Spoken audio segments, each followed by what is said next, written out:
For God's sake.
Okay, that was an interesting struggle. So here we are on 7/18.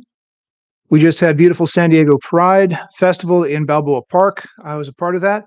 My response to that is to create VirtueCast number 5, which is my account of what it means to be out there billboarding for approach to boy love, which doesn't go to the extremes. And we'll talk about that in several ways in the course of this podcast.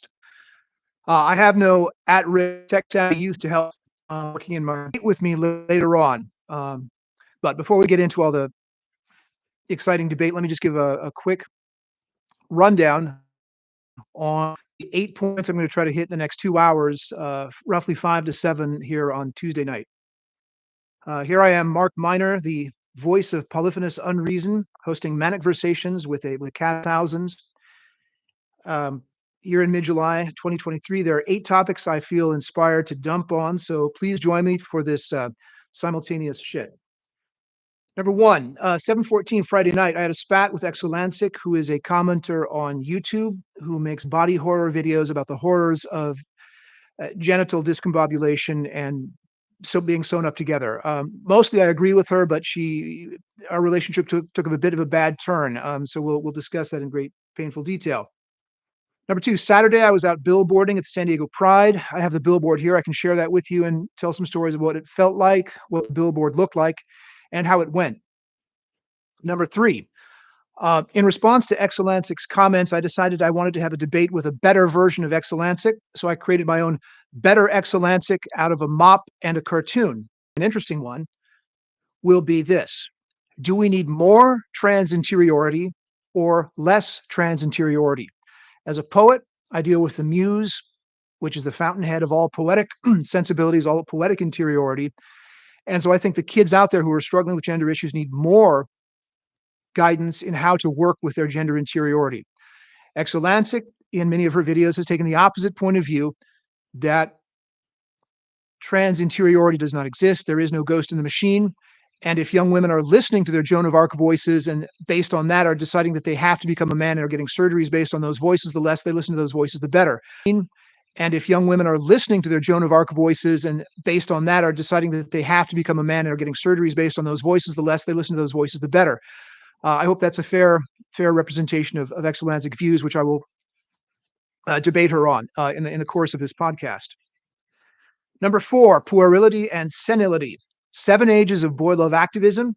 This is a celebration, a little Shakespeare parody celebrating the poster known on Boy Chat as Lyle or Lila-Mae, as I refer to him now, and Tom O'Carroll, who's an older fellow who's been very active with the blog Heretic TOC, Heretic Talk, Heretic Tom O'Carroll. So we'll have recite a little poetry in honor of them, of Lila-Mae being a young activist, and of Tom Carroll being an old activist, and me taking up arms to go out there to Balboa Park. That's kind of a moment.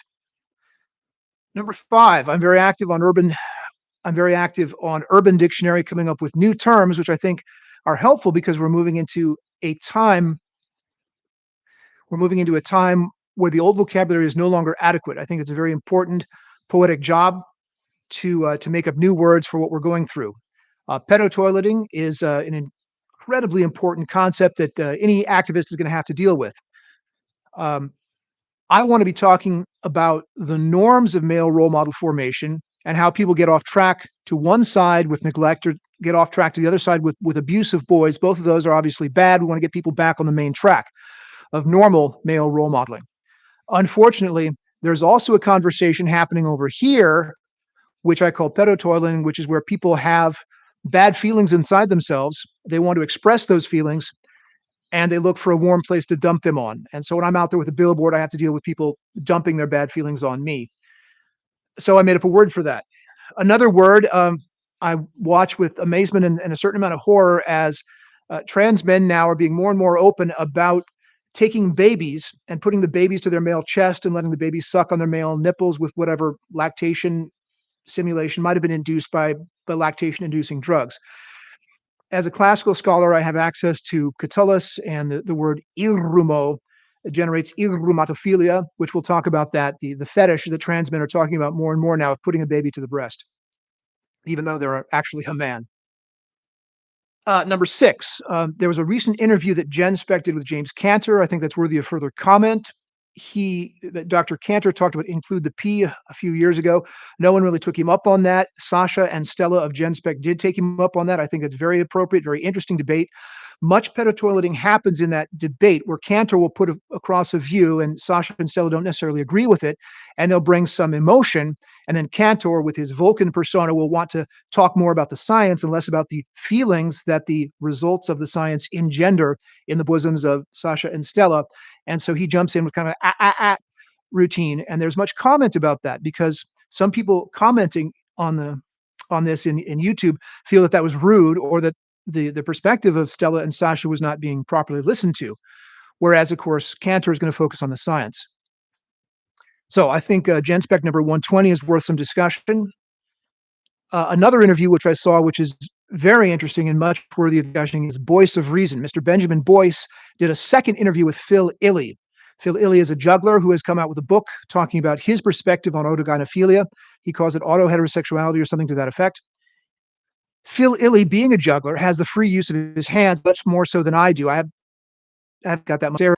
But what I observed with the Phil Illey interview is that as Boyce would cue him for the one or cue him for the other, the male personality or the female personality, and Phil Illey certainly has both, you would get a certain, alternate gesture that he would make, which was kind of a tell as to what side of his brain he was on. And that was something I was able to document through the course of the fairly long interview. So that I found that absolutely fascinating, and I would like to, especially with regard to the topic of trans-interiority, what I call Zaphod Beeble trans, of having, one head on your shoulder and then another head on your shoulder, so that you can have this conversation and not feel obliged to be locked into one gender or the other. So that's number 7. The big final one is that after many years of work, I am now done with Plato's Phaedrus in terms of putting it together as a 4-language text. So I've got the Greek, Ficino's Latin, English, pretty much mine, and in the bottom right corner, we have the Japanese of Fujisawa Norio, came out in 1967. And this makes it possible to bring the Phaedrus into the discussions that the Japanese are having about boy love right now in 2023. If you've been following the Japanese cultural scene, Johnny, that is to say, Johnny Kitagawa, the famous impresario of male talent, having died a few years ago, now more and more of the Johnny's boys are coming out and talking about how they were abused by Johnny. And it's becoming kind of a stink. There's a documentary release. There's a lot of effort to get that discussion to happen. And as you can imagine, there's a lot of effort to squelch that discussion, because a boy whose career is made in this way by a powerful older man is going to expect to have ongaeshi it's a little disorienting when I shift gears into Japanese, is going to expect to return the favor by maintaining the older man's reputation and not telling tales about whatever it was that Johnny did to them at night. But the sad reality is that Johnny did a lot of stuff to those boys at night. And so that's a discussion now. You have the contrast between wanting to be true, wanting to find your own emotionality. But the fact is, a lot of those kids were able to climb up the ladder of success and fame in Japan's entertainment world because Johnny gave them a leg up. So I'm hoping to bring the Phaedrus into that cultural discussion. We'll see if that bears any fruit. All right, so those are the 8 points I'm going to try to cover in the course of Virtue Cast number 5. I'm scrolling my screen here.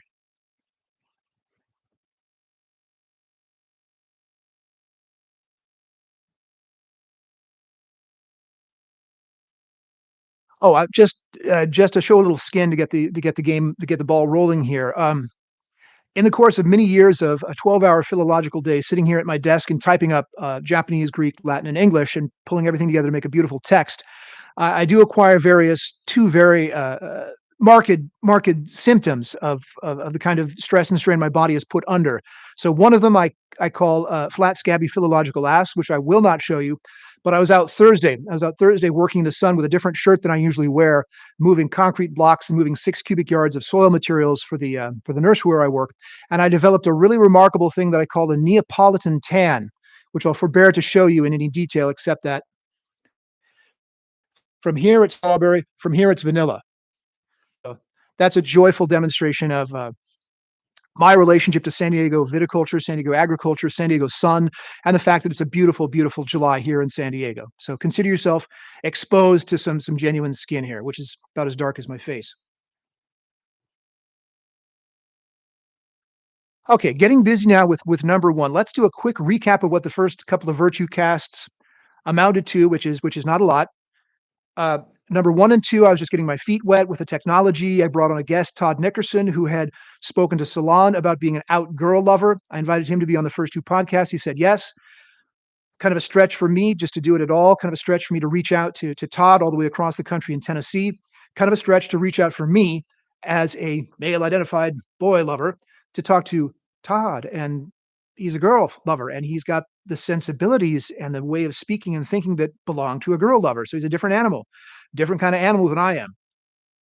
But the one really good thing I would want to preserve from those first 2 Virtue Casts is Todd and I reciting Pygmalion together.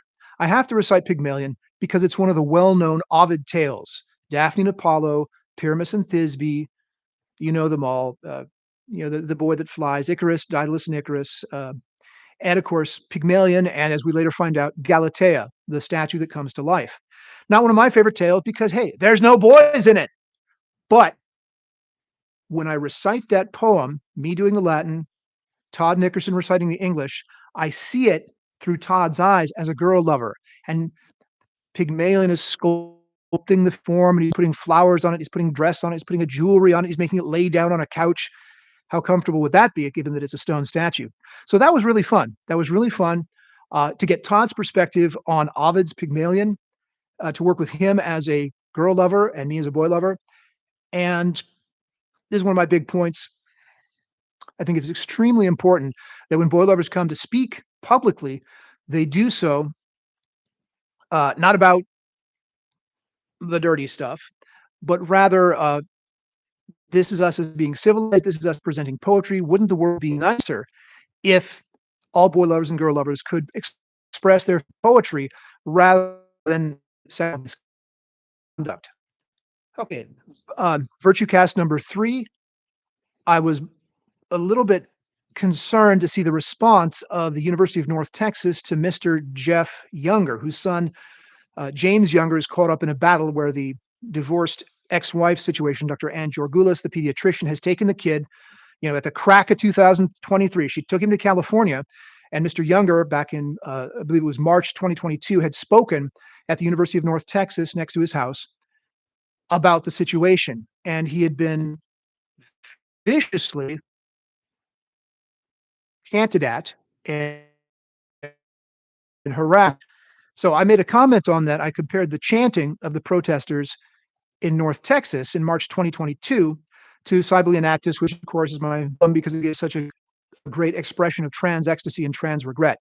And because the cultists, the wild-eyed happening here, is this a bona fide castration cult happening here? So that was cast number 3. Virtue cast number 4, I saw another fellow admit their pedo interest once he had gotten them to talk about that. So I did his followers and what exactly is the dynamic there. Is anyone getting any healthier from listening to Mr. Girl's content? I mentioned the fact that Mr. Girl has his horses. That's what he calls his followers, the people on his podcast. That brings up an interesting question. We listen to Benjamin Boyce and Boyce, and likewise, what do we call the people who listen to Exulansic's content on YouTube? I'm suggesting the virtue cast is not that they be good. My métier is full-voiced epic. Arma virumque cano Troia qui primus abor. That kind of crap. That's what I'm naturally good at. That's what I've done for my whole career.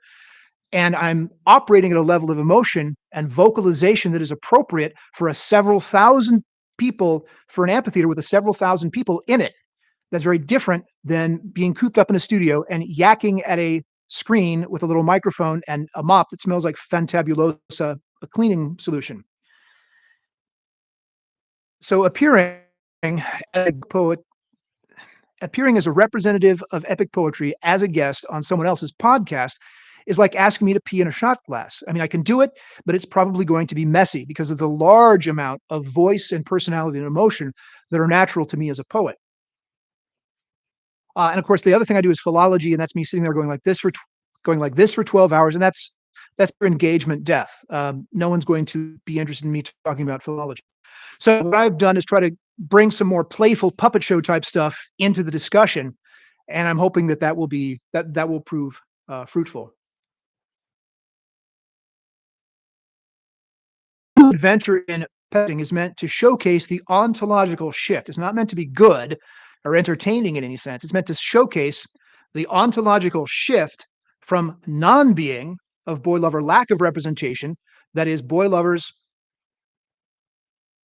considered by parents, law enforcement, teachers, and therapists as inhuman predator animals to be studied, from that to boy lover generated content, that is, content made by lovers for boy lovers, and in which boy lovers can see themselves and their concerns and be inspired.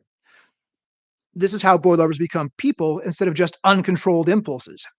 We had Rookie, we had Sure Quality Radio, we had Pedalogs, we had Candace Christiansen's Prevention podcast. That was a laugh a minute.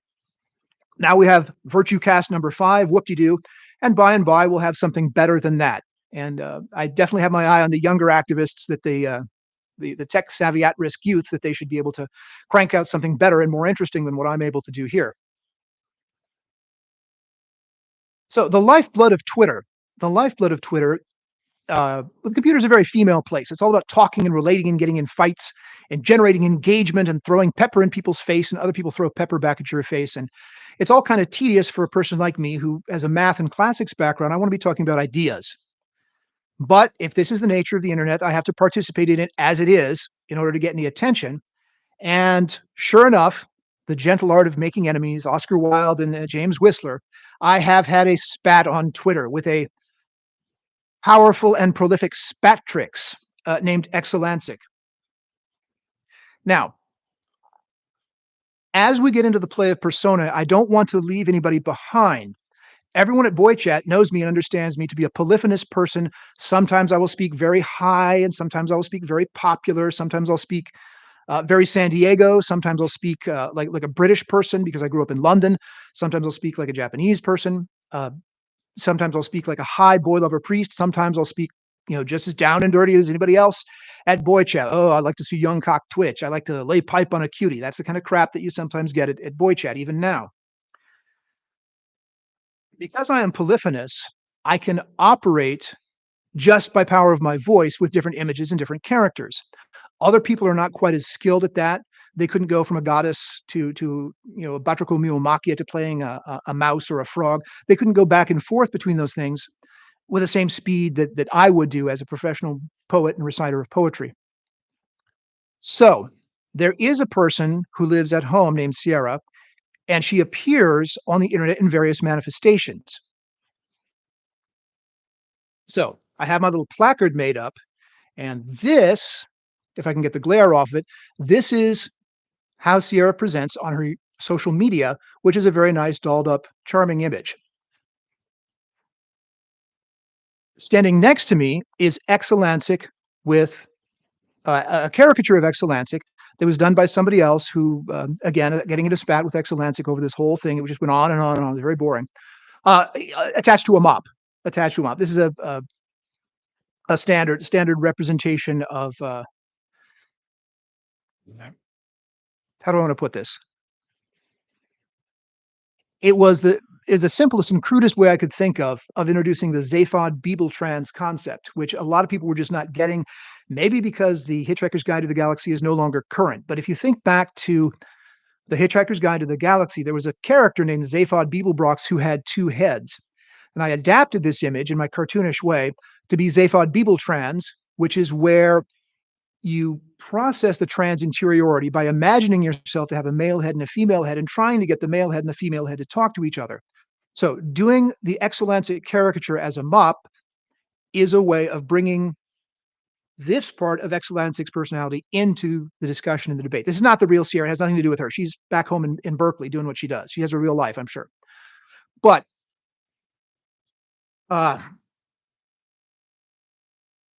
what had happened was that Exulansic was continuing to fuss about this caricature having been made of her. As you can see, the caricature looks far better than I do, comes across very well in the medium that we're operating in now, which is a very simple pixelated medium of me looking into the camera, precisely because it is so simple.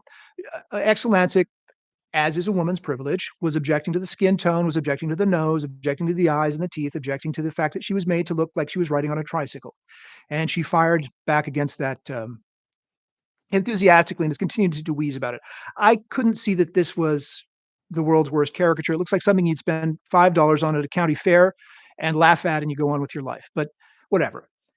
So, in responding to Exulansic continuing to fuss over this caricature of herself, I showed a picture of Spencer Klavan. Spencer Klavan had showed a picture of himself working out. He's the son of Andrew Klavan, studied classics at Oxford, very handsome fellow and very worked out. And he has a thing about otters. I don't know what his deal is with all. He's been making a whole thing about otters for the last week. I think it's hilarious. So I took the picture of Spencer Klavan having worked out and using my cartoonist skills. And don't hate on me. The first thing I ever really wanted to be as a cartoonist, I have no talent to draw, no talent to make up new stories. So that's where I failed in life as a 10-year-old boy. As I went to the Comic-Con, I had no ability to draw. But anyway, I took the Spencer Klavan image of him having worked out, being all buff, and I drew brown fur on it, and I drew a little black nose on it like an otter has, and I drew little whiskers on it to represent otter whiskers, which I thought it was cute. So I threw it up there on Exulansic's thread, and I said, hey, Exulansic, here's a picture of Spencer Klavan. Here's a little cartoon I did of it. Innocent, laughs. Spencer Klavan doesn't actually have a black nose. He doesn't actually have whiskers. He doesn't actually have brown fur. But, for the point of making the joke that he has a thing about otters, I thought it worked pretty well as a stupid little cartoon. And maybe you could start thinking in terms of cartoons as stupid little things that they are. Because, like I say, I'm a cartoon guy at heart. I'm very comic book oriented. I loved comics as a kid. I still do. And so it hurts me to see people profoundly upset, as Exulansic has seemed to be, over just a cartoon. So there I was Friday night getting ready to do a billboarding thing on Saturday, and I put these little cartoons up, and Exulansic starts responding to me with death threats. A series of death threats. Couldn't quite follow that. We exchanged a few remarks earlier. I had complimented her on her excellent work with the body horror videos and the medical reality of how bad it is when they start to cut up kids' bodies. I think she's entirely on track with that, and I'd love to see her continue to make more content in that vein. What we disagreed about, and this is where things get interesting, is that I'm big on trans-interiority because I'm the guy who gives voice to the muse, right? That's a goddess figure in classical tradition. At the same time, I do the batrachomiomachia, which is where I give voice to all the little animals, right? And I do umpteen different stories, and I have to play umpteen different characters, and that's the kind of loosey-goosey personality that I have.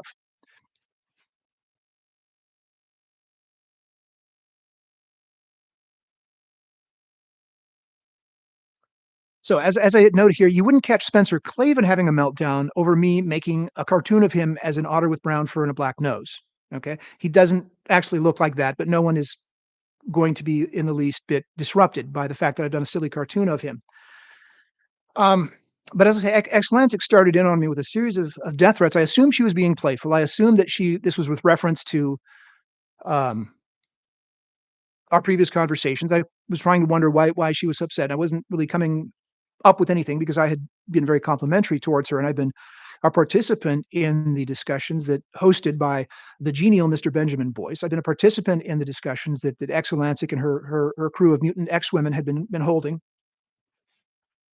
Um, and then it finally hit me because I went back to review the threads to try to get a feel for where she was coming from.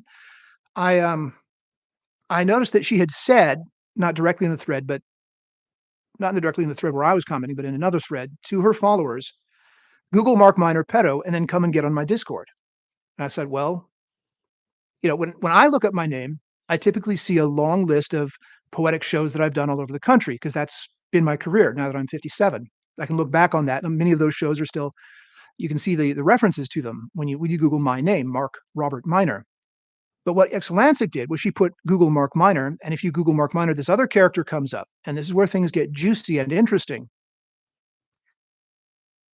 Apparently, there is this other character named Mark Joseph Minor, who is about my age, 50s, lives in Northern California. I live in Southern California. And this Mark Joseph Minor has a long string of pedophile sex offenses. So I thought, oh, this must be it. This must be what's causing her to think of me as an evil sex offender and address me as if I was an evil sex offender instead of someone on the same team who's trying to get people to think twice before sending their kids off to gender surgery.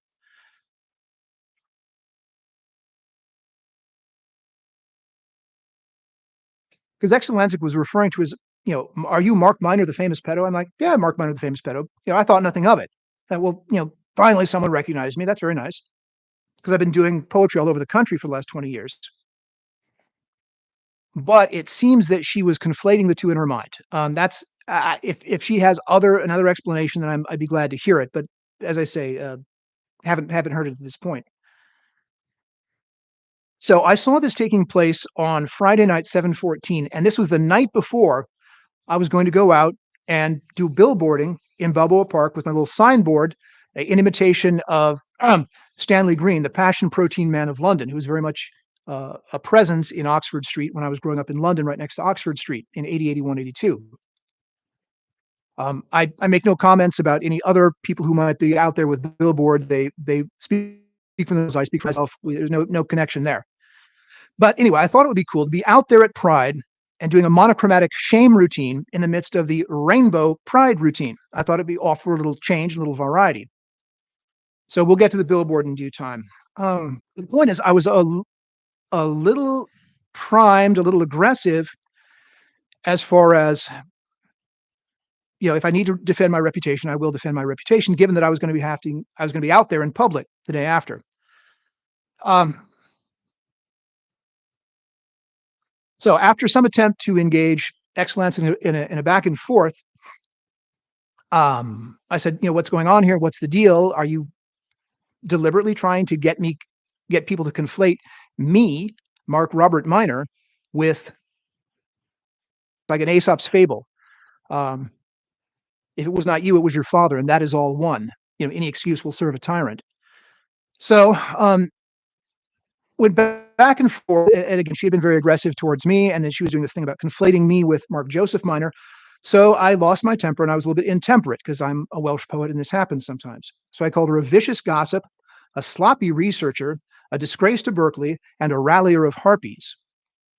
So I've emptied my pocket of all my vicious, misogynistic classical epithets there, and that was going some. I admit it. It would have been far better if I could have had a proper conversation and try to get a sense of where people are coming from rather than resorting to intemperate language. But there it is. So I called her all those names and I said, well, how about if you go ahead and number one, clarify and apologize and affirm that Mark Robert Minor and Mark Joseph Minor are not the same person. You got one guy who is doing his best to lay out positive content for my fellow boy lovers to try to get them back on track, rather than being sex maniacs. And you got another guy who has been arrested for actual sex crimes. Do you understand how important it is that I don't allow those two images to be conflated? Anyway, I got no response from Exulansic. Later on, around 11:30 that night, I went back and I looked, and she had deleted everything in a good Encyclopedia Dramatica fashion. She had deleted everything, and I haven't heard from her since. Maybe I never will. Who knows?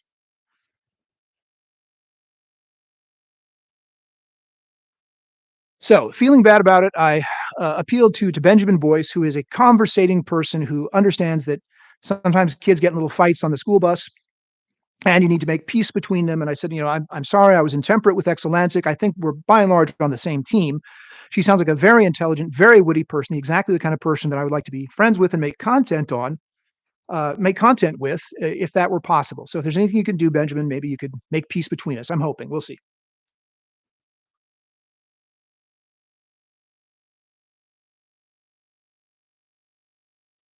Well, what else did I go off? And I got a few other choice tweets, which I saved. Someone draws a fairly innocent cartoon of her, something anyone might get at a county fair, and she goes off like it's the end of the world. She directs her followers to tar me as a convicted pedophile sex offender. Not a word of apology or clarification. That was what I wrote before I let loose with the traditional epithets.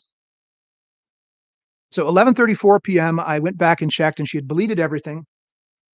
And then I appealed to Benjamin Boyce. So I'll read some of the tweets are in a fairly coherent stream when I write to Boyce.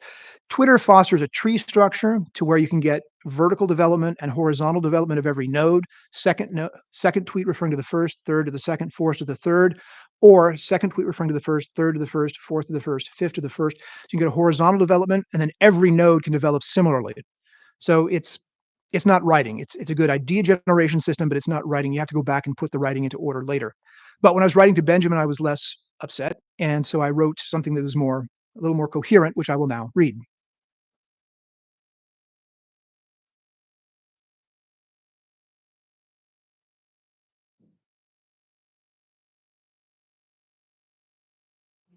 Okay.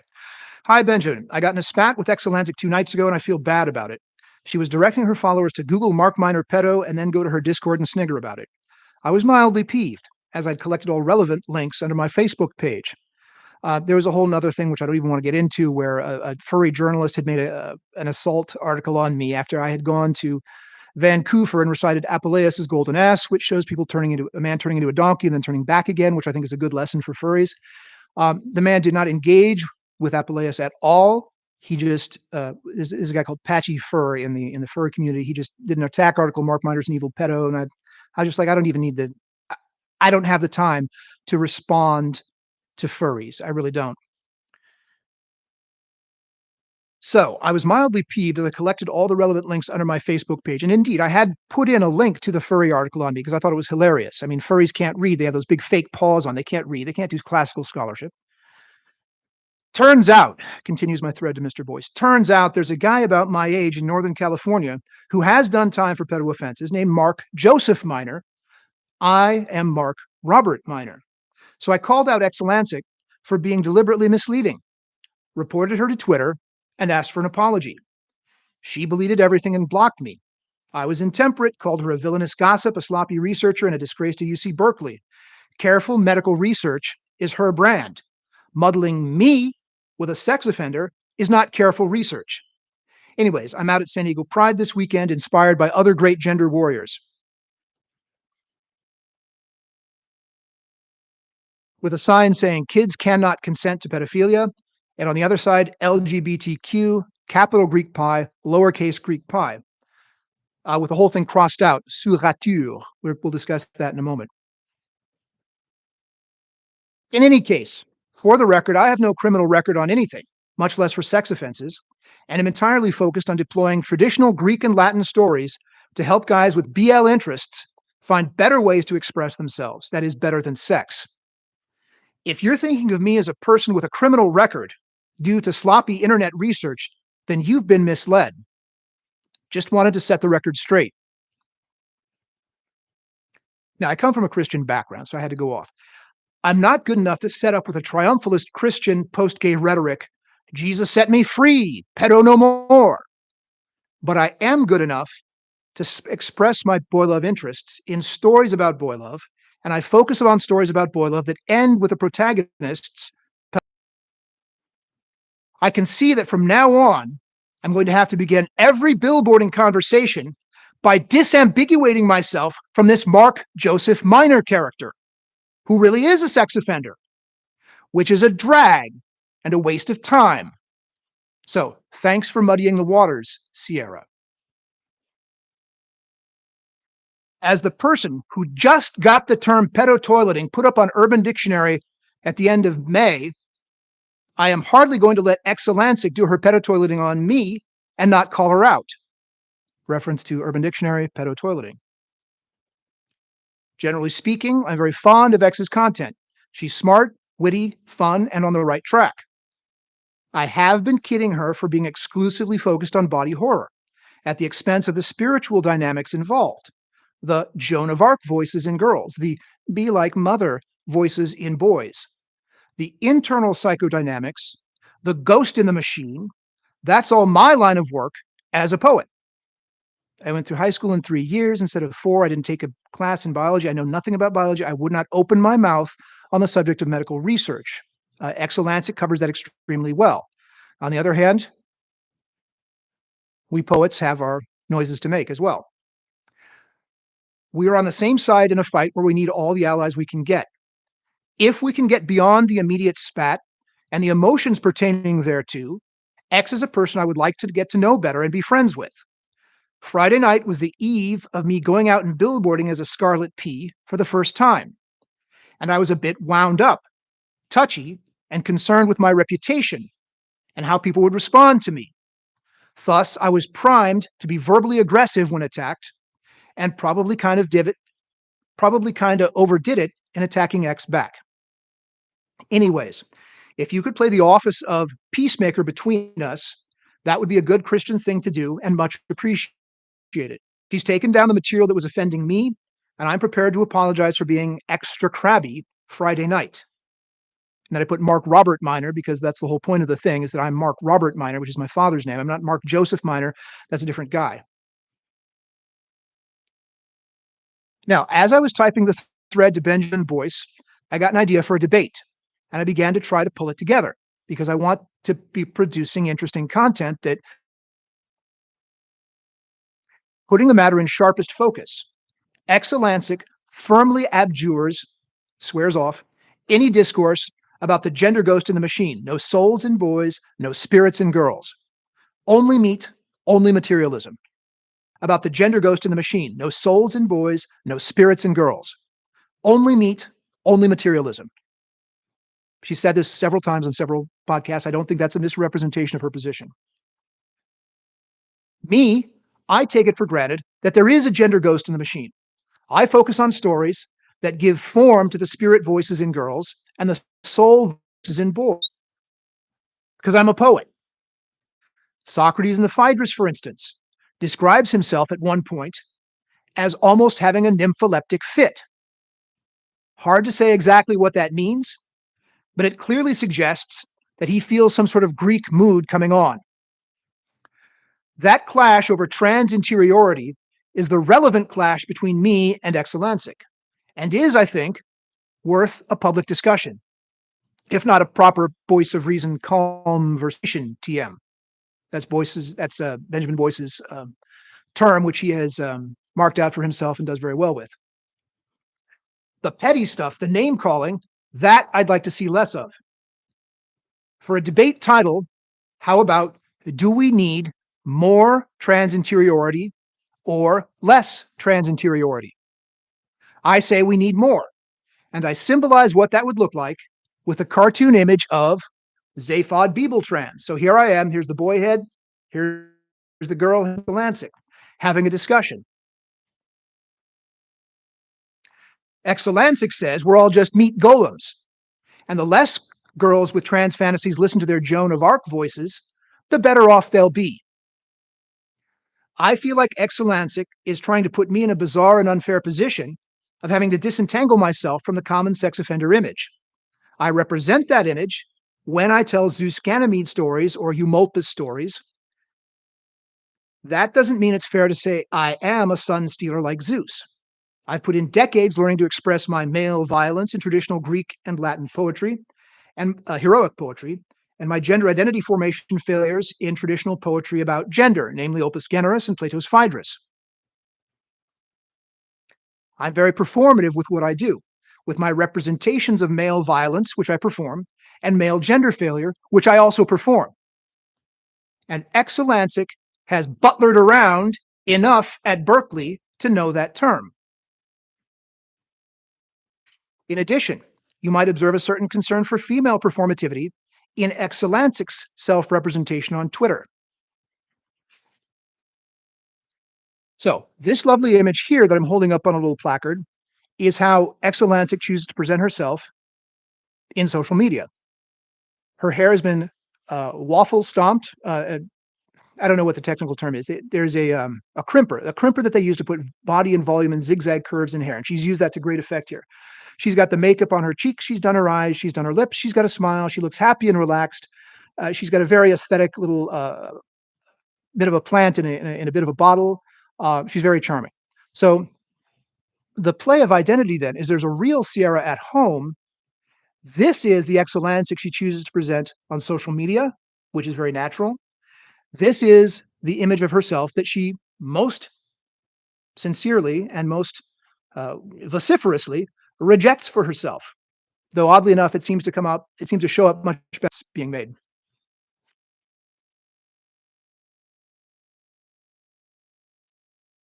And in the context of my work in poetry, you need to know that that's all performativity on my part. The violence, when I pretend to be as Achilles, mad enough to kill Agamemnon, that's me performing. The pedo lust, when I pretend to be Zeus grabbing, oh, that was good. That hand was good.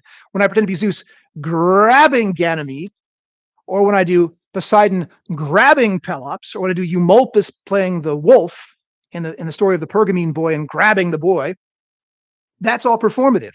The disclaiming of pedolust, as we get in this in great detail in Plato's Phaedrus, the disclaiming of pedolust is also performative.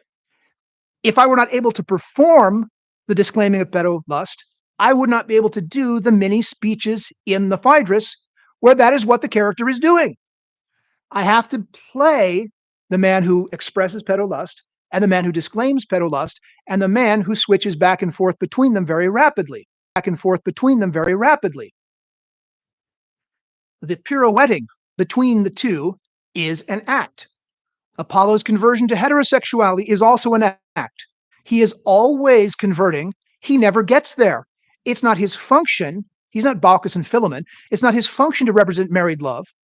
It's Apollo's function to represent the young guy who plays with younger guys, as well as the later adolescent who gives up younger guys and starts pursuing Daphne. That is the performativity which is what makes Daphne and Apollo so fun. So I have to perform Apollo lusting for Cuparissos, having a great, deep relationship with Cuparissos, Apollo having a very, how'd you call it? Having a very saucy relationship with Cupid at the beginning of Daphne and Apollo, and then turning away from boy love and becoming heterosexual. I have to perform all of that. That's my job. That's what I do as a poet. So I am not happy when someone, with a flick of her little fingers, recommends a Google search which puts me in the box of being the common chimo, and then doesn't have the decency to apologize for it. I don't want to be in the position of having to yell, "Napalt, Napalt, Napalt," all the time. And my clever audience members will have already figured out what I mean by Napalt. Not all pedophiles are like that. And I have to yell that when I'm faced with meaningless attacks based on something as simple-minded as a similarity of names. I digressed a little bit here, but it's still good. There are perfectly sensible evolutionary reasons for women, moms especially, to respond viscerally by panicking over pedos, like cats do to cucumbers, when they see something pedo-ish out of the corner of their eye. Nature has tasked them with the defense of their children, and many women are quite open about admitting the animal nature of their defensive responses. The mama bears and mama dragons meme is popular in some circles. Now I give a calibrated list of 4 YouTube links to make my point of why sun stealers are necessary. And this is in response to Exulansic having wittily thrown this one at me. Why be a pedo? Well, because that's what I am. Why be a pedo? That was Exulansic's question. I thought it deserved a fair question, deserves a fair answer. So I put together 4 links to show, in the mode of the PHAEDROS, the different processes involved. That's not how I want to put it. Let me think here. I give 4 links to show the development from the instinctual level to the fully human level of this process that I'm talking about, which is the sun keeper process. And I put knockout. Not all cucumbers are like that. When it's cats having an exaggerated response, it's cute because you know the cat feels silly about freaking out once it relaxes and sees that it's just a cucumber. So I gave a little link to cats and cucumbers, which is a very silly thing on the net. There is actually a LDS, a Mormon mothers group called Mama Dragons, who they stick up for the rights of their gay sons and presumably their lesbian daughters, who I hope. This is a manifestation of that animal instinct, what they call the mama bear instinct, but they've taken it to the next level by literally calling themselves Mama Dragons. Jordan Peterson has not pronounced on this. You would think that he would, because the chaos dragon, the female nature of the chaos dragon that must be slain for the young man to become independent, that's been kind of his shtick. So when I see Mormon women selling themselves, selling their group as the Mama Dragons, that catches my eye. That's a little bit of myth there. Third link that I put in. If the mom plays the mothering game to win, successfully fighting off all challengers, be they cucumbers or pedophiles, to keep a firm grasp on her precious child, then we get the mother-bound son. And this was a link that was just making the rounds on Twitter, on which I spend way too much time, as my fellow boy chatters like to admonish me. There was this woman called Jenny Lynn and her little son that she was calling Flower and putting in a dress. Jenny Lynn and Flower. Jenny Lynn is the final Titan boss that Zeus must fight to rescue the boy Flower from his Mamasaurus. And I gave the link, and I called her Venus of Jenny Lindorf. The 4th link that I put up, and again, you have to start with the cats and cucumbers, then you get the mother dragons with the Mormons, and you get Jenny Lynn and her son, which she is trans and calling Flower. The 4th link, which I put up, is what that configuration looks like a few years later. A full-grown little Mr. I've never separated from mom, whose sexuality is completely patterned on his mother's sun keeper pattern. And this is a Protect the Innocent. I believe it's a group in Colorado. They're continuing to operate in the tradition of Javier von Erck and perverted justice by doing stings. So they did a sting on a guy and they said, you have to show up.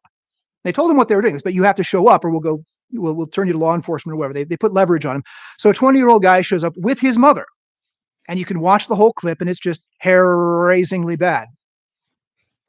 So there's a continuum. Boys continue to grow up to become men, even if they never escape the Momosaurus. Women scream when men steal their sons away. There's a place for that in Greek culture. You can read about it in Pindar. And yet modern American women don't seem too pleased with continually having to mother grown-up sons who were never stolen away. Sons who want to be with them, be like them, and never leave mother. And this is where you get the turfness and the all-female spaces, and you can't even have. In that last example, the pedo holding his mother's hand for support because he was caught trying to date a 12-year-old boy. In that last example, the pedo holding his mother's hand for support during the interview, and they went for it. They said, have a seat, full on Chris Hansen style. They did it.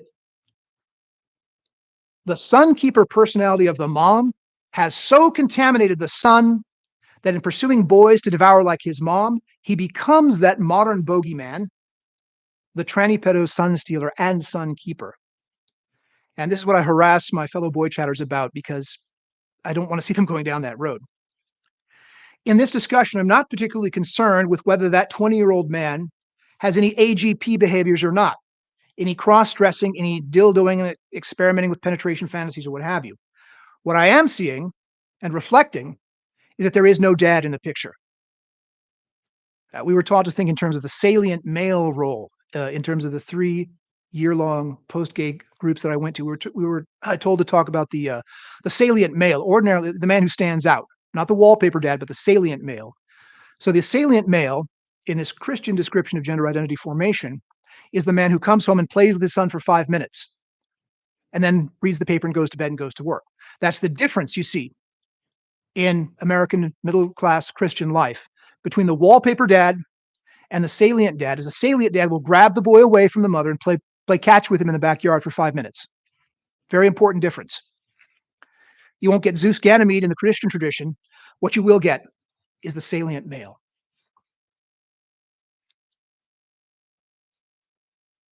So in general, what I'm doing with my frantic performativity is holding up a mirror to those processes which seem pathological, but not uncommon, to try to get people back on track to more normal paths of development when they've gotten off into trans, AGP, fail male, bogged down, great father worship. Oh, look, he's got such big shoulders. Great mother obsession, or like Apollo, are a super hot, the first teenage girl they ever noticed. And there's that judge, was his name Roy? Yeah, there's that judge in Alabama who was hanging out at the mall court to talk to 16-year-old girls. You don't want to go down that road either. Let Apollo do that. Apollo will always be there, and you will go on. You will go on. One mustn't be afraid of the Venus of Jenny Lindorf, even though Exulansic throws a little question like, why be a pedo? I'm telling you why I'm a pedo. Because the son stealer is an important role. You won't get that in the Christian tradition. You'll get the salient male, where the father can do a little bit of salient, or a pastor or a merit badge counselor would be able to do a little bit of a salient male thing.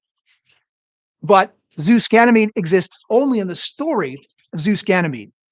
Now, a real poet like Dante, he can bring that out, that Zeus Ganymede thing. He can bring it out and use it in Christian poetry, which is very, very charming to see. In conclusion, I think we are all called to look at these matters at a higher level than mere slander, mere personalities, and mere Twitter spats. We need to keep our facts straight when it's a question of easily verified facts. And when it's a question of kids needing a place to play through their issues, society needs to afford kids that space, neither squelching that play nor taking gender play seriously as a serious need for a $250,000 gender surgery. It doesn't help to spread nonsense memes like, minor is a chimo, it even says so on the net. That's not the discourse I want to be a part of, and I'm hoping to leave it behind by making these remarks. Ad read. Ben Shapiro's True Value Hanukkah Gelt. Look, folks, Times are tough and instability is growing. The Russian ruble is gone. Crypto is how you get gypto. Chinese money spies on you. And the American dollar has about had it. Why don't you think about putting some or indeed all of your money into Ben Shapiro's gold foil wrapped true value Hanukkah gelt? It's not worth a damn, but at least you can eat the chocolate. Available in denominations of 20, 50, and 100. Second heading. I'm going to talk a little bit about Saturday at Pride, 7:15. I was out there billboarding. Let me grab the billboard.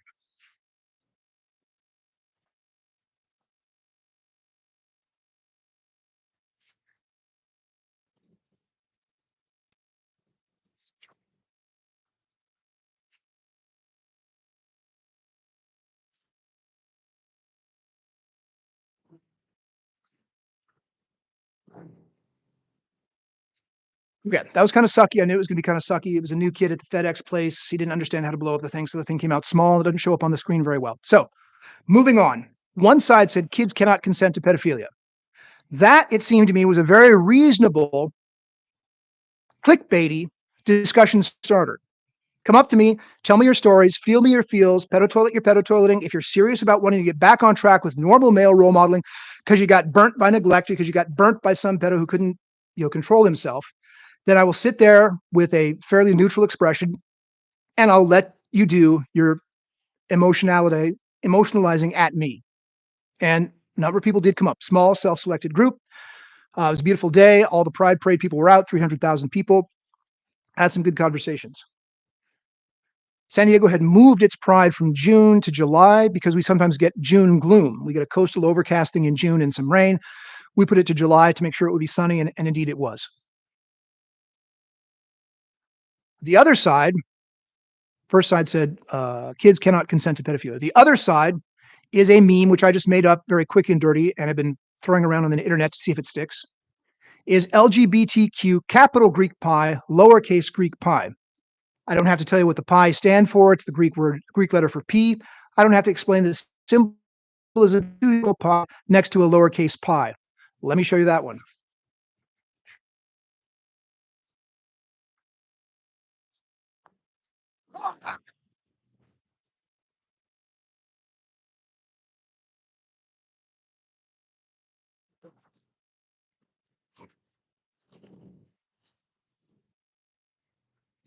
Evidently, for reasons best known to itself, OBS, or it might be the camera, or it might be YouTube, is reversing things left to right. So it's LGBTQ, capital P, capital pi, lowercase pi, and the whole thing crossed out.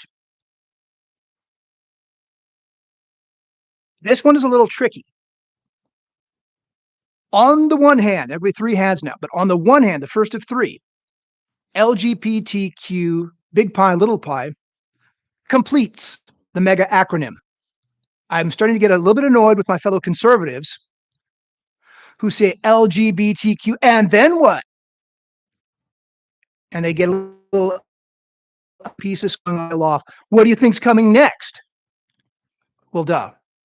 You can't hold up the trans and isolate boys from male role models without a corresponding rise in connecting boys with legitimate male role models, because it's two sides of the same coin. So I'm operating in a Hegelian mode here, not that I know anything about philosophy, and I'm just going with it. Adding the pies completes the acronym, which is the thesis, the presence of boy love in the mega acronym, much to the disgust of Gays Against Groomers and other groups who don't want us around.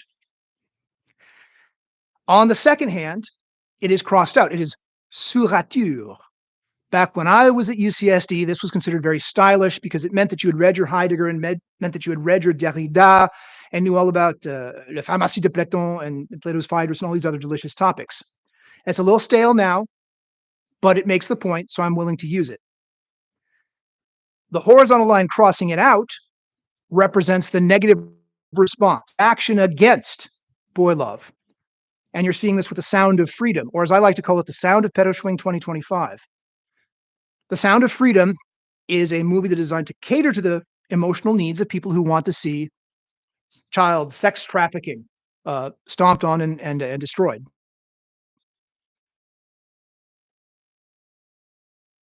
Fature represents the reaction against boy love, but of course we're operating in a Hegelian context, so there is an expectation that somewhere between the zero boy love of the trans, the lesbian, feminist people, and the let's green light all kinds of sex between all kinds of people with no restrictions, what you might call the sex overly positive people, somewhere in there, somewhere in between, like the Laffer curve, for all you economists out there, somewhere in between, as with the Laffer curve, there's got to be a median point where you get a maximum of normal functional male role modeling. You're not going to get that from the trans and lesbian feminists, or the sex crazy from the trans and lesbian feminists, or the sex crazy people. You're not going to get or on the other side from the sex crazy people. That's my span.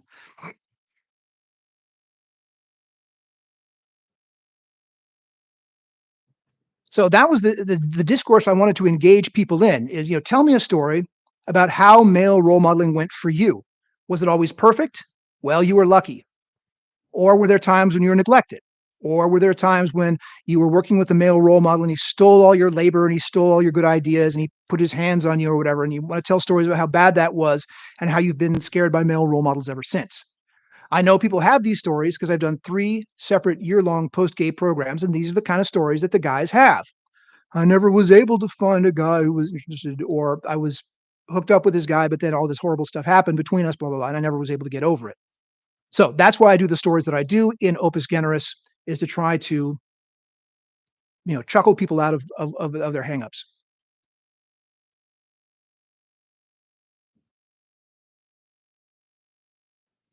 Underneath, of course, I put a link to Facebook, my little page, San Diego HomerCon, which has a list of all my performances and links to the texts on Google Drops, so you can download the texts and enjoy them.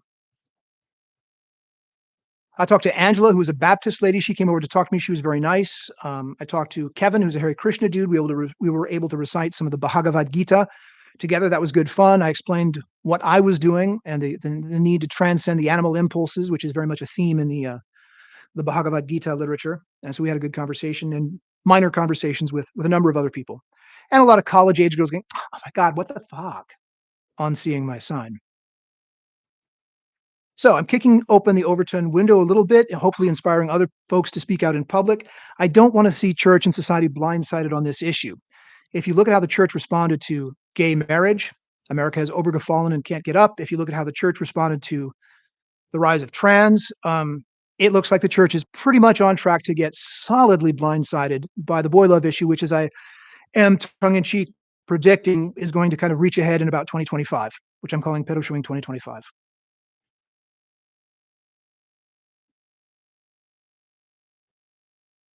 So there was a lot of internal angst that I had to process. If you read through Dante's Purgatory, the souls in purgatory voluntarily expose themselves to flame and the shame of telling their stories of the stupid things they did, the sinful things they did when they were alive. And I definitely felt a massive amount of that for myself, for the things I did when I was in college, which the less said about the better. I had my nipples pierced. We don't need to get into that. But also because I was at a Pride event, and of course the flames were burning very bright. And of course I conduct all that because I'm a poet. Okay, so that's enough of the billboarding. I'm hoping that other people will take up that as a challenge and be the kind of people who could go out there in public and have a conversation, rather than people who sit around on the internet and do whatever and then feel guilty and shamed about it, and they never get anywhere.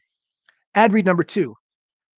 Memory Hole, a new service using extremely precise lasers and electric devices to obliterate unwanted and troublesome memories permanently by inducing surgical microlesions, holes in the brain, if you will.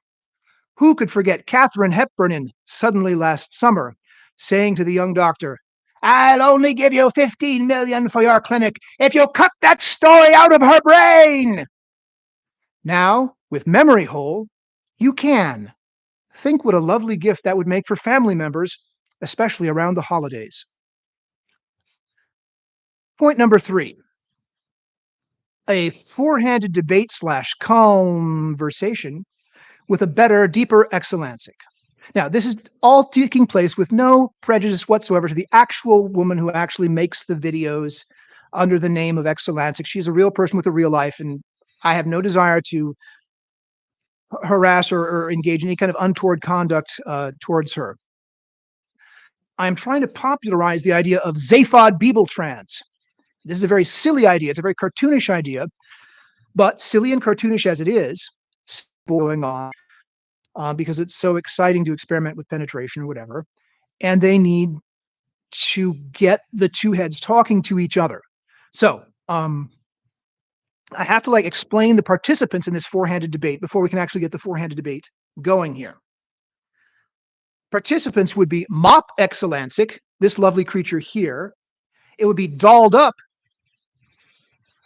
Exulansic, this creature here. Mark Robert.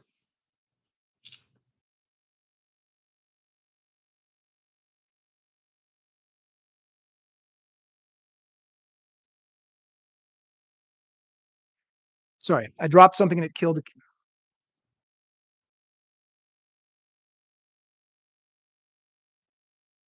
Mop Exulansic, dolled up Exulansic, Mark Robert Didaskalos Minor. I emphasize the middle name for obvious reasons. Didaskalos is the personality that I use when I do Greek and Latin poetry, or when I post at Boychat. And Mark Joseph Minor, who is another character who is whose identity is foreclosed. So let's consider those in some detail.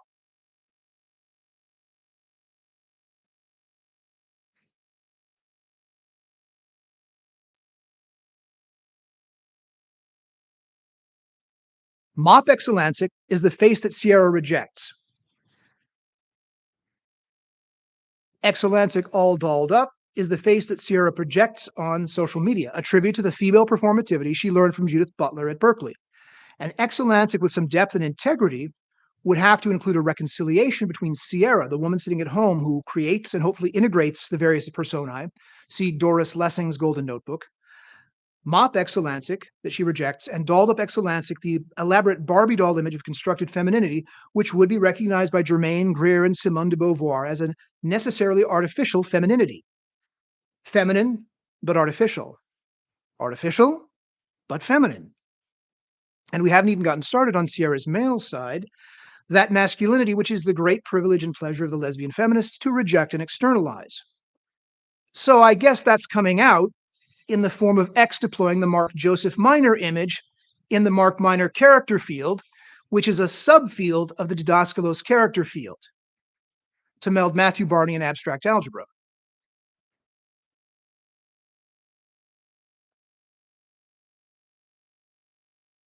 And so we should definitely include him, Mark Joseph Minor, as part of the puzzle as well.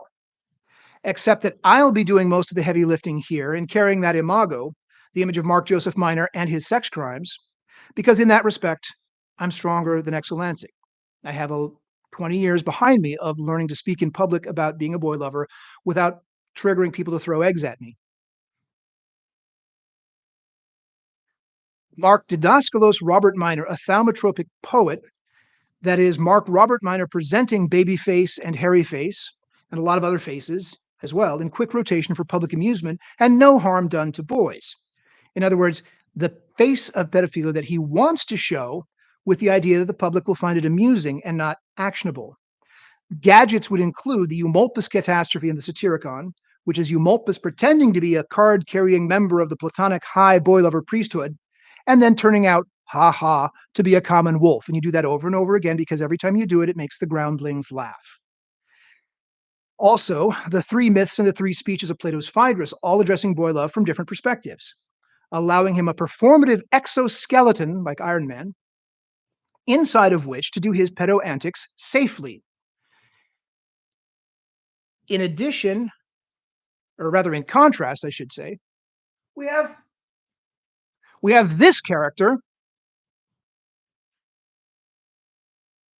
We have this character here, who is Mark Joseph Minor, about the same age, guy from California, kind of a thick neck, but definitely not me.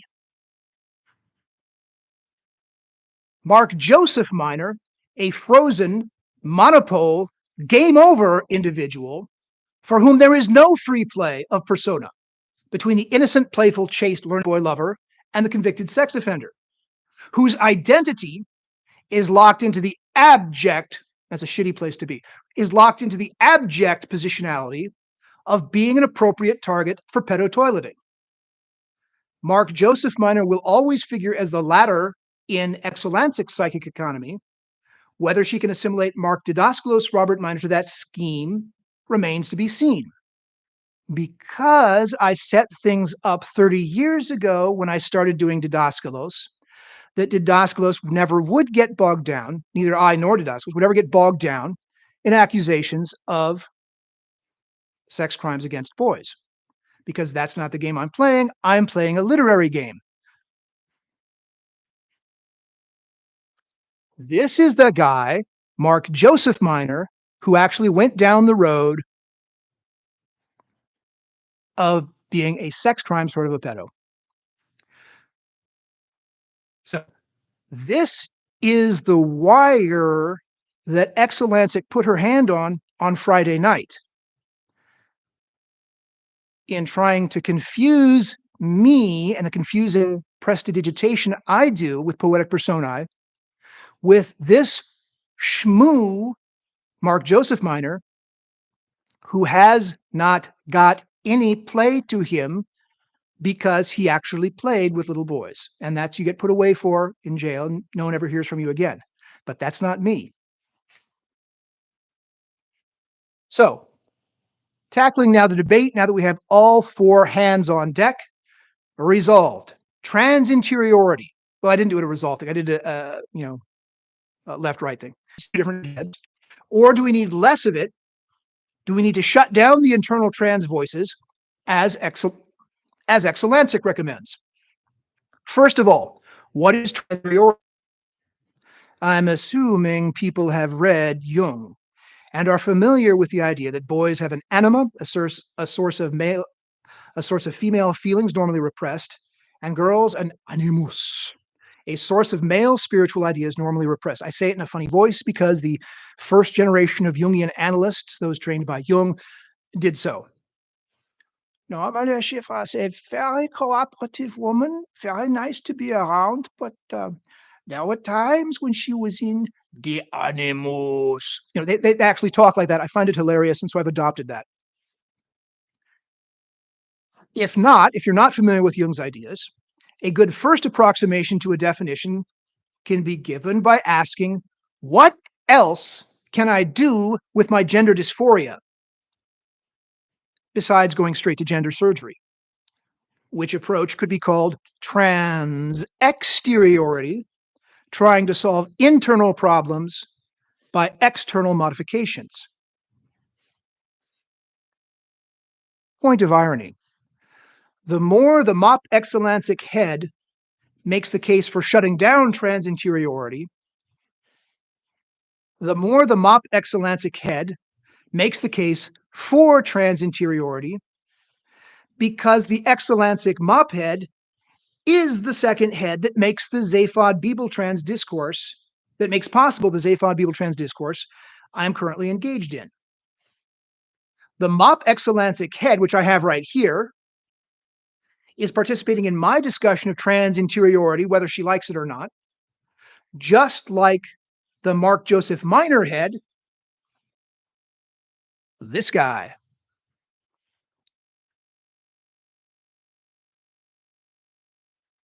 Try to do a little pedo smirk there.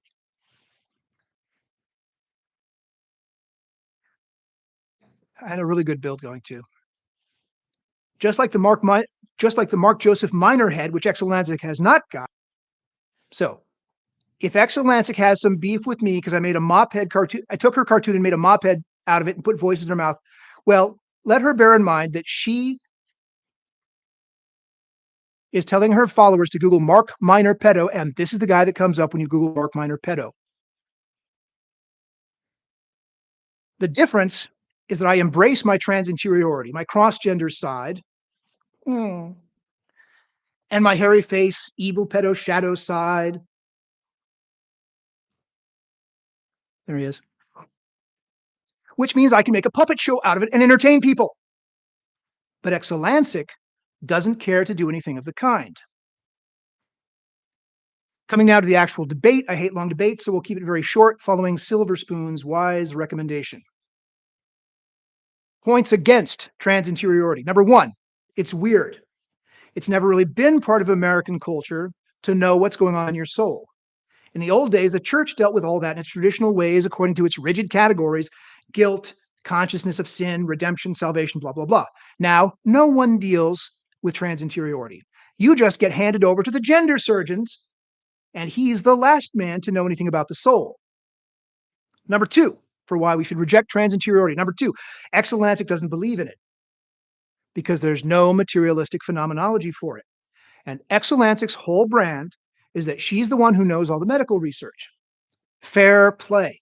Somebody should be keeping up with the medical research and bringing it into the forum as we debate whether trans surgery should be the go-to treatment for kids presenting with trans issues. But medical research isn't going to help people troubled with soul and spirit. Number three, why we should reject trans-interiority. Psychic dangers. Having worked at the YMCA, I like to wave around a rubric of safe, sane, supervised, and temporary for people playing with the other parts of their personality. For instance, if kids want to play around at being animals, you don't want them to go 724 furry, demand to buy and wear a fursuit, and claim the right to poop in a litter box during math class. There is the danger of the person's sanity being compromised by girls listening to their spirit voices and boys listening to their soul voices. Jung covers this in great detail. I'm going to do a little French here. Jung covers this in great detail, referring to the abaissement du niveau mental among people, the abasement of the mental level. Abaissement du niveau mental among people who can't pull free of psychic fascinations. Listening to the spirit soul voices often leads to the person taking their place on the stage of history, case in point, Joan of Arc. And that's not something to be done prematurely. Kids have to learn to keep their trans-interiority kid-sized, even when the voices talk big. And Jung talks about this a lot. The voices tend to be grandiose. Number four, ascribing your trans-interiority to outside influences and not taking responsibility for your trans-interiority as something of your own is great fun. This would be like the lesbian feminists getting together to dump on the great father violence and rapiness of men, which is something that they see everywhere around them in the world, and not taking responsibility for their own masculine animus moments. Or contrariwise, men's groups that spend all their time on external phenomenology of powerful, controlling, sexy women. I'm not particularly impressed with that either. There's two notorious groups out there. One of them was a merger between Man Boobs and what was it? Man Boobs and We Hunted the Mammoth. So I refer to it affectionately as Mammoth Boobs. And the other one, A Voice for Men, which I like to refer to as Bad Advice for Men. Now, other side of the debate, points for trans-interiority arguing for it now. Number one, it's cheap. The Opus Generis booklet, which will frog march you through all manner of trans-interiority, costs about $25 to print out, where gender surgery costs $250,000, $250,000. Number two, trans-interiority is fun. Basically, it's just doing a creative puppet show of your internal dialogue, of your internal gender dialogue. Number three, it's painless. And here I think is where Exulansic would have to concede me this point, because this is what all of her videos are about.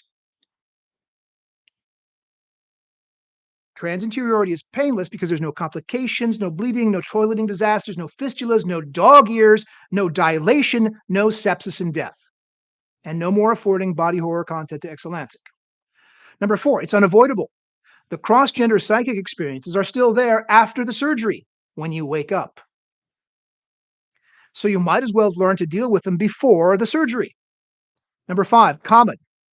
The phenomenology for trans-interiority under the heading gender dysphoria is pretty robust, if not subject to materialistic investigation. Seems like pretty much all sufferers from gender dysphoria, by definition, are in touch with what their repressed alter or altera would like to say, or would like to do if only society would let him or her. So why not go ahead and say it and do it using hand puppets, which is fun? Number 6, trans-interiority is bad if unstructured, but it's easy to structure. In fact, that's pretty much what literature is about. We have plenty of myths, Ovid's Metamorphoses or Shakespeare, for every pattern of libido flow that a young person might be confused by. Okay, winding down, I think that's the end of the debate.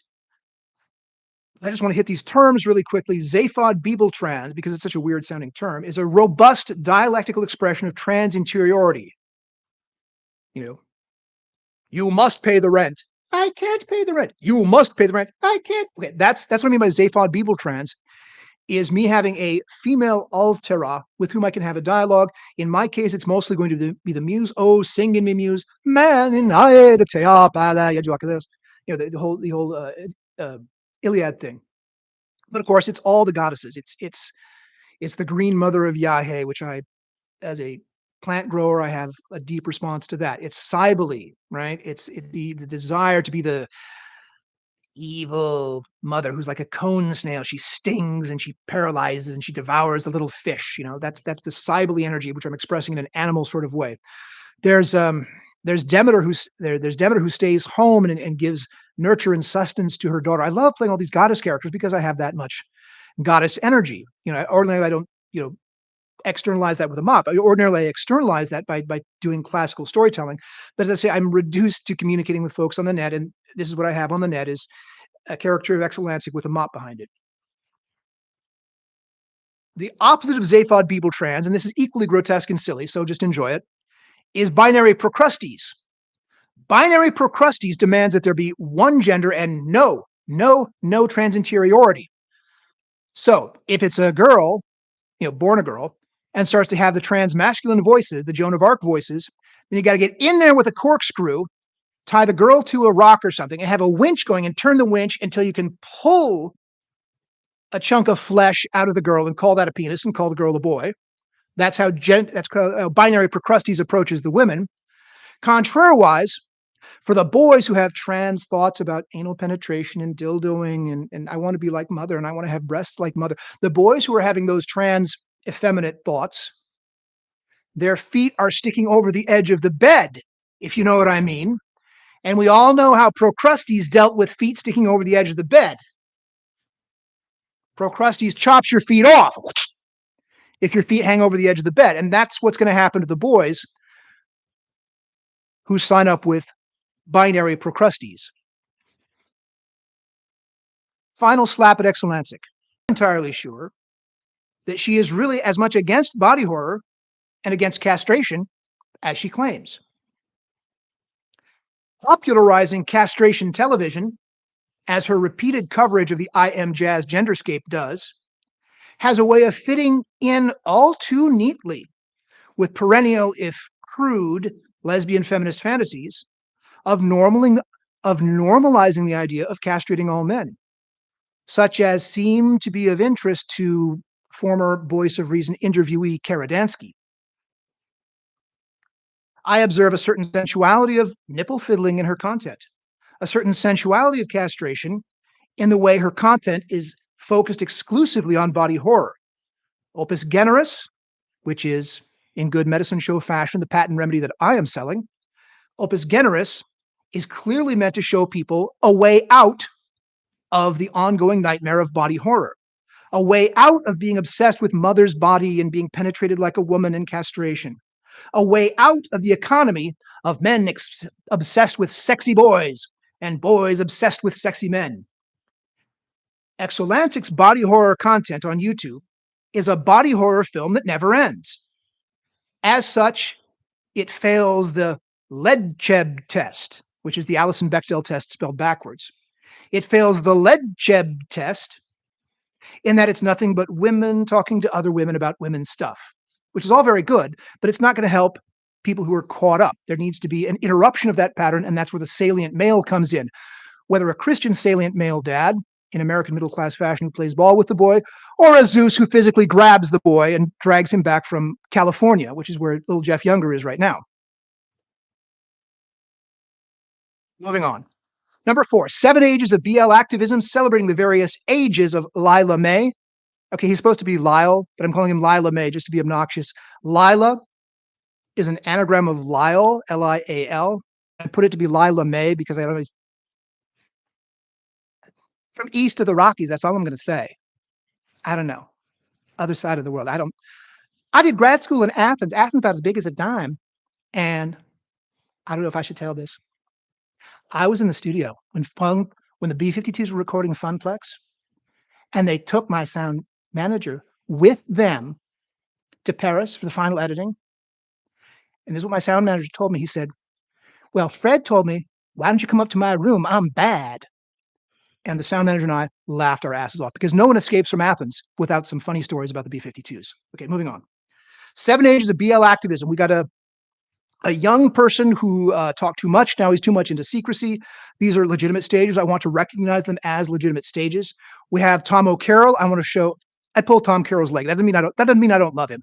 Tom O'Carroll is an aging gentleman from the north of England who has a massive track record in terms of BL activism all through the 70s, 80s, 90s, all the decades, and who is being very graceful about turning over the mantle, the ratty sweater, as it were, to the next generation. And those are things I think we should celebrate. So I did a little parody of Shakespeare. We've seen plenty of infant activists here mewling and puking about their BL feelings. And this is what Lila-Mae's early blabberings at Free Speech Tube amounted to. We've seen the schoolboy activist learning about activism in the past and discussing secret societies and secret handshakes and the importance of dark web computer networks and pedophile islands. This is what Lila-Mae's post at Heretic Talk, Tom O'Carroll, Heretic Talk, amounts to. It is pleasant to rhyme this 21st century interest in secret societies with George Cecil Ives and the Order of Chironea he founded in 1897. We've seen way too many of the lover boy activists making woeful ballads to a cute boy's eyebrows and various other body parts in long, drawn-out objectification threads and screaming bloody murder about, but boys are hot. Other body parts in long, drawn-out objectification threads and screaming bloody murder about, but boys are hot, and but sex is fun, as if that were all there were to boy love. Jesse, our immortal and immoral sexy fawn, may never get beyond this priapic stage.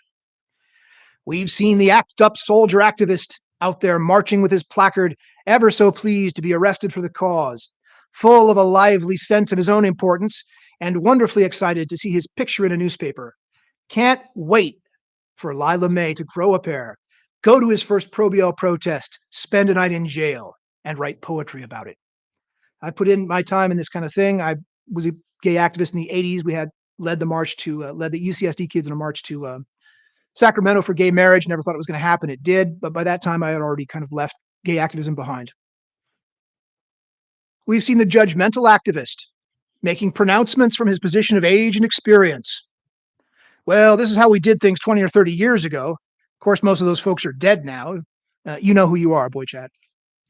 We've seen the lean and slippered pantaloon announcements, though vaguely aware that he's preaching to no one but himself and the 7 people who read his heretical blog. You know who you are, boy chat. And we've seen the senile BL activists who sit quietly in the corner by the fire murmuring, boys, boys, boys, to themselves until they fall asleep. Tom Carroll knows all of these stages better than I do and is doing the most graceful job ever of slipping between them himself and encouraging others to do the same. Well done, sir. Thank you, Tom. Ad read 3. Is your child resistant, sulky, combative about the gender change operation you've self-prescribed for him? I mean her. Does he, she, persist in thinking that the mere possession of a small penis and testicles gives some sort of a claim to a masculine identity? Have you been putting off that genderless reveal party you invited your friends to for too long? If so, don't hesitate, but get in touch with Dr. Blair Peters of Oregon State Health and Sciences University for their wee willy winky whiteout service. One moment your hostile child is sucking on an anesthetic-laced lollipop. The next, they're waking up to that stylish, smooth-crotched look and feel. And you'll never face those testosterone-based problem behaviors again. Folks, Dr. Peter's up-to-date, well-funded, and completely automated robo-castration clinic is handling 4 to 5 of these complication-removing surgeries per day. Your child's troublesome genitals will never be touched by human hands, guaranteed. At least until the janitor empties the slops bucket into the dumpster behind the building at the end of the day. Call now for your appointment. Special offer for proud parents: have your child's severed genitals bronzed as a forever memento of the gender hassles they chose to leave behind. Urban Dictionary work. I love making definitions for Urban Dictionary because I'm a lexicographer and I have to do something fun. Lexicography is actually the kind of high-end philology that I do is extremely boring. Pedotoileting. 3 examples. Genspect, that is to say Sasha and Stella, who have a fabulous organization, a fabulous podcast called A Wider Lens. In number 120, they interviewed Dr. James Cantor. There was a very interesting back and forth where he perceived them to be riffing on their own emotions, where he wanted to talk about the science, and he cut them off. He cut them off. There was a lot of discussion in the YouTube comments about whether that was appropriate or not. Stella and Sasha supported Cantor, and there was some actual processing going on of, okay, what happens in me when I start to have this pedotoileting discourse? So we'll cover that later. Number 2, Dr. Borisenko. This is the one I used for Urban Dictionary. Dr. Borisenko, Karlin Borisenko. And is there no button I can push on YouTube to never hear about that woman again? Why not? Dr. Karlin Borisenko passing around a fake quote to tar Matt Walsh as being pro-pedo. That's just straight up pedotoileting. Just a made-up quote, and she wanted to dump on Matt Walsh, and she did so. Number 3, this is the one I already covered in painful detail. Exulansic asking her followers to Google Mark Minor pedo and post about it on Discord. So again, not really set up for that. So this is the definition I wrote for Urban Dictionary. Pedotoileting.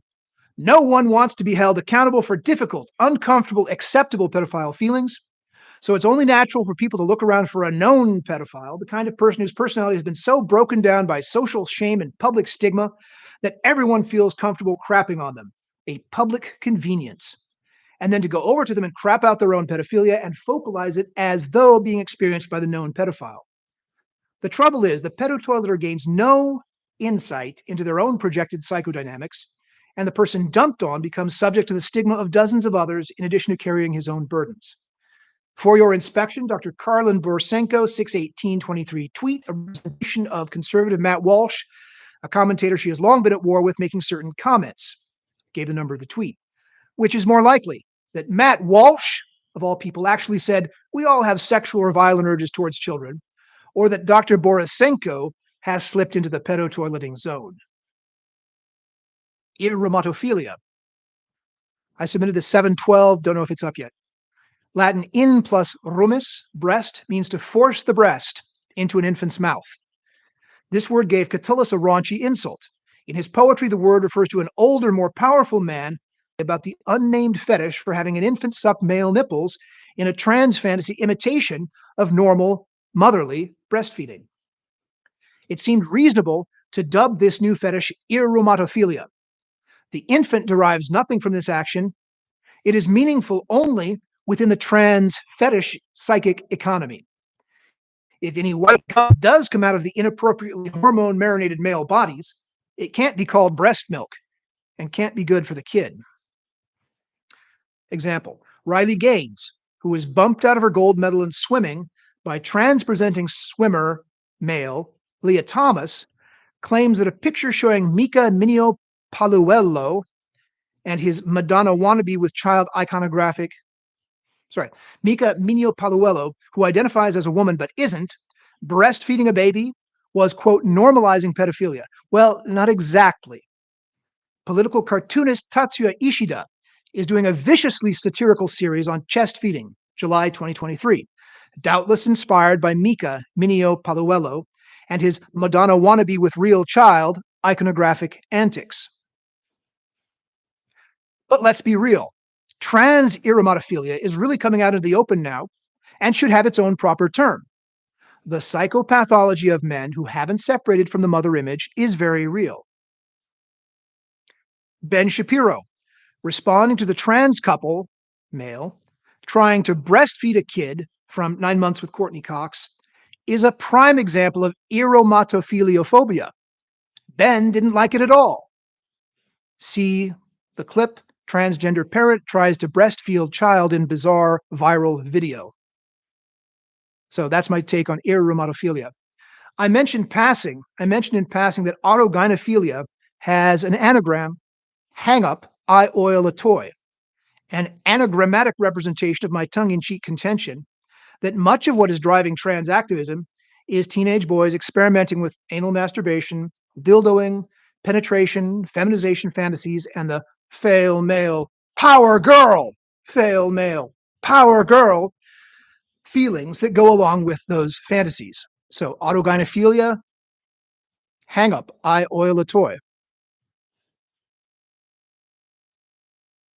Going to list very quickly another dozen terms I have not submitted yet. I'm very behind on this because this, time marches on. We need to get these terms recognized by Urban Dictionary.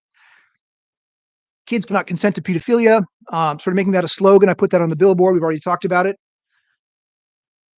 LGBTQ, capital Pi, lowercase pi. We talked about that. That's the other side of my billboard. Nyrant, which is an anagram of tranny, T-R-A-N-N-Y versus N-Y-R-A-N-T. Convenient to use when tranny hubris is confronted with tranny nemesis. One can then say, sic semper tyrannis, which is a riff on sic semper tyrannis, or thus always to tyrants, which is what Booth said after assassinating President Lincoln. Be used sparingly. Only the worst examples of TRA aggressiveness, trans rights activist aggressiveness and rudeness qualify as nyrants. Shoop scale. Always interesting to try to pinpoint the extent to which someone is mother goddess possessed. Because I perform Catilla 63, Cybele and Attis, in which I have to go from being a normal Roman male to being completely possessed by fear of Cybele, the ecstasy of that and the fear of that, and then pulling back and giving voice to the character Catullus, who actually is the last guy to cut his balls off, and he gives the apotropaic formula, go away, Cybele, do not drive us insane. The Shoop scale goes from 1 to 10. I'm very interested when people hit this maximum level to where their personality as a man, man-looking man, gets completely drowned in the undertow coming up from the unconscious. So there's certainly minutes in the video interview of James Shoop by Benjamin Boyce, in which James Shoop is clearly 100% possessed by his mother imago and wouldn't hurt a fly. That's what Norman Bates said at the end of Psycho, when he is completely and permanently possessed by his mother's image. That's what makes him Psycho.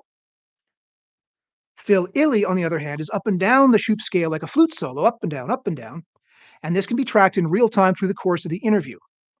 And I thought I was going to have live chat replay and people would be able to go with that and see that, but live chat replay, Mr. Boyce has been not activated for that video, and so that's not accessible. I hope we can get Mr. Boyce to fix that. Please, Mr. Boyce. Other people hitting a Shoop 10, Jeffrey Marsh, Buffalo Bill in The Silence of the Lambs, and of course, most famously, Norman Bates in Psycho. Tranobites. This is scary. Tranobites was rejected by Urban Dictionary on first submittal. I'm going to have to submit it a couple more times because I think it's relevant. And I think it hits the nail on the head. The Cenobites. Now, unfortunately, we have to talk about the Greek. Koinos is Greek for common. Hokoinos bios, the common life. We have epicene, which is sexual characteristics that belong to both, because koinos means common. Epicene means, I can't tell whether it's male or female, like a Noel Coward character in Noel Coward play. Hokoinos bios, the common life, was lived by the monks in the early days of monasticism out there in the Egyptian desert, and they became known as Cenobites in the English pronunciation because of Hokoinos bios. They lived, Hokoinos is Dantescan sufferers of contrapasso in Clive Barker's Hellraiser from 1987.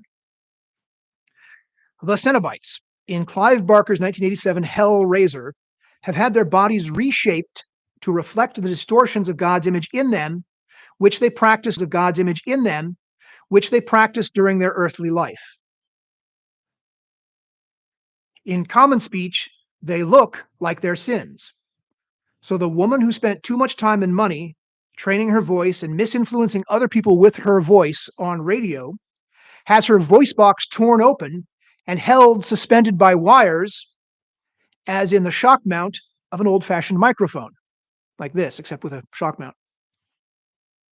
The guy who ate too much became a fat butterball Cenobite, the personification of gluttony. And Plato talks about this at the beginning of the Phaedrus. Gluttony can also be seen represented in the paintings of the Seven Deadly Sins by Paul Cadmus, which are some of my favorite paintings. The Tranobites are representations of people who disfigured the gendered image of the bodies God placed them in a way that went beyond mere childish dress-up play to the violation of deeper ontological realities, and as a result, they must now manifest in Dantescan contrapasso their self-inflicted spiritual mutilations forever. They are given the demonic role of drawing others into the cult as well, so that they go from being people just playing with cross-gender imagery to people who compromise themselves into an eternal doom of Tranobite hell. The doctors practicing this also will find that they have become grotesquely distorted representations of themselves in hell as cruel sexual mutilators. Chicken crying, that's a very simple thing. There was a woman in the Matt Walsh What is a Woman video who said, in response to Matt Walsh's very normal questioning, does a chicken cry, as if fake emotions could be leveraged to prove trans points? Sorry. Hashtag we're coming for your children. That was actually shouted at the New York City Pride this year. Zaphod Bibeltrans, we've covered. Binary Procrustes, we've covered. Fiji Mermaid. This is a satirical representation of anyone who thinks of the human body as simply sewn together meat bits as a flesh golem. This is Exulansic's position, which I reject. The Lead-Cheb test. Ask yourself, and the other guys in the theater, is this movie going to be about anything but women talking about women things? A simple but effective riff on the Bechdel test. Teacherhausen by proxy. There was a woman who was had a 10-year-old in her class, and she was giving him a private email and offering to let the kid stay at her house. This is boundary crossing. No, don't go there, teachers. Otherwise, I have to invent this term called Teacherhausen by proxy, which is a step forward beyond Trannyhausen by proxy, which is where the parent has gender issues, and instead of dealing with them themselves, takes the gender issues out on the body of the child. Speed run through the rest of it, which is a mercy to you and to me. Genspect 120, go ahead and watch it. It's got Dr. Cantor. Cantor, back in 2018, did his famous include the P tweet. No one took him up on this, and no one shot him. No one ran him out of town. This happened to Dr. Hubbard in 2019. Sasha and Stella gave him the pushback he'd been asking for since 2018. The interesting thing here is to watch the pedotoileting coming bubbling up out of Sasha and Stella and watch how Cantor handled it. That's very interesting and very apposite, very appropriate for anyone talking about boy love in the public from here on out. I had pasted the commentary back and forth from the comments under the video, but you can read that yourself. Ad read number 4. Hey, got a social event coming up and feel like you might run out of insults, cutting remarks, and general misanthropic abuse? Need to recharge the old hate batteries? Stop by your friendly online one-stop hate peddlers at hatespeechcheap.org. That's hatespeechcheap.org, no spaces. Because we operate in volume, we can supply you with cheap shots by the 50-pound bag. Order today. Heavens, our hate is and excrementitious. That's a Garrison Keillor joke. Number 7, Phil Illey interview. No Zaphod Bibeltrans needed for this guy. He is his own Zaphod Bibeltrans. You can literally see him doing this and going back and forth between the female voice and the male voice in real time. Different tilt of the head, different tonality, different subject matter. And then Boyce will cue him for the one, Boyce will cue him for the other, and he'll do this. Absolutely fascinating, brilliant interview. Boyce's interview with Shoup, absolutely brilliant. Boyce's interview, his second interview with Phil Illey, absolutely brilliant. Boyce is the man to watch. Number 8, the 4-language Phaedrus. I am fatigued to get a very quick rundown of the first couple lines of the Phaedrus, which I've finished my 4-language edition. I'm now starting to record it. The Greek and Latin I have some functionality with. The English I've been speaking 57 years now. The Japanese, frankly, it's a cry for help. Anyone who has a voice actor friend in Japan, let him know. As I say, the Johnny's debacle, all the young men talking about their abuse at the hands of Johnny Kitagawa, that might be a little bit of an opening for this kind of thing to be discussed in Japan. Hope so. O Socrates, o PHAEDROS, poide kai poten.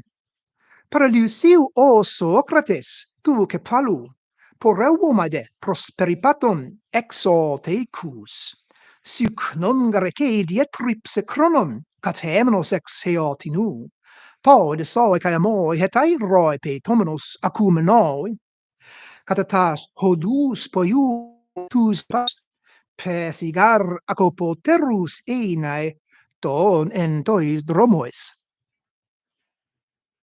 Latin. O amici Phaedre, quuma et unde? Aducia, o Socrates, cephali filio, ergo alten deambulandi gratia extra urbam. Plurum in tempus quae sedens a matutino, ad hancusque ora illi constitui. A tuo altem meo sodale acumeno persuasus, deambulando exerceor. Quod cura exercitationis genus facilius, salubriusque, ille concurrendi certamen existimat. That was Latin. My dear Phaedrus, where to and where from? From Lysias, the son of Cephalus, and I am going to take a walk outside the wall, for I have been sitting with him the whole morning, and in accordance with your friend and mine, Acumenus, I will take my walk in the broad streets. He says such walks are much more refreshing than in the narrow lanes of the town. And it just goes on like that. It's terrible. Nihongo. Socratesu. Ya, Paedroso.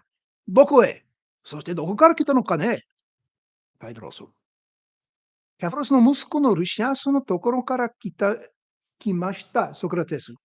Soshite, sore kara joubeki no soto e sanpo ni iku tokoro desu. Nanishiro, Luciasu no tokoro de asa hayaku kara koshi o ochitsukete. Countless hours to pronounce koshi o ochitsukete. Koshi o ochitsukete. Harry pocketed it. Harry pocketed it. I can do that one like a maniac. Zuibu nagaku. Koki o sugoshite shimatta mono desu kara.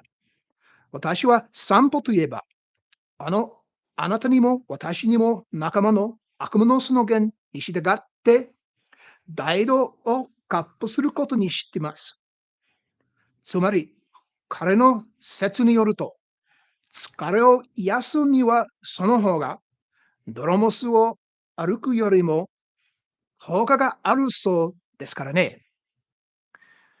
I'm at the end of philological resources trying to do Greek, Latin, English, and finally Japanese. All right. The idea that people can't talk about boy love in public is now like a 20th century thing. I don't want to hear about that anymore. It's the 21st century.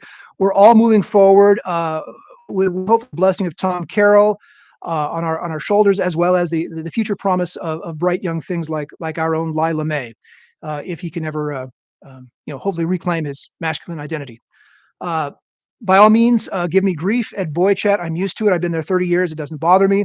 Exulansic, I'm not here to make fun of you. I'm here to, as an ally, we're both fighting against people doing these horrible things to their bodies. And I hope we can, bring a few people to their senses before they commit these horrible acts. And don't pay any attention to my stupid puppet show. I'm the kind of person who does stupid puppet shows. Please don't take it personally. I'm just trying to explain how much better it would be if people took their gender voices seriously rather than just trying to do the surgeries, which is not a good idea. All right, I have no idea when the next one make it.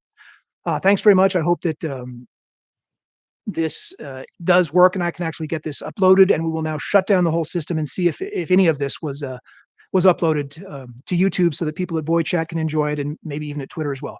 Thanks so much and have a great summer. This is Mark Robert Didaskalos Minor signing off for VirtueCast number 5. Good night.